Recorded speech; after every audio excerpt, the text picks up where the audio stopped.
Please. গত 6 মাস ধরে lockdown, পড়ালেখা সব বন্ধ, বাসা থেকে বারবার বিয়ের প্রেশার দিচ্ছে।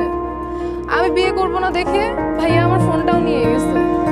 2বার ছেলেপক্ষ দেখতে আসছে, আমি রাজি হইনি। আজকে আমি অনেক কষ্ট করে লুকিয়ে তোমার সাথে দেখা করতে আসছি।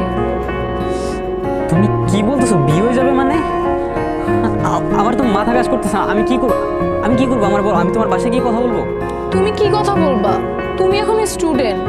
তাহলে আমি কি করবো? আমি তো কিছু বুঝতেছি না। আমার কি করার আছে আর?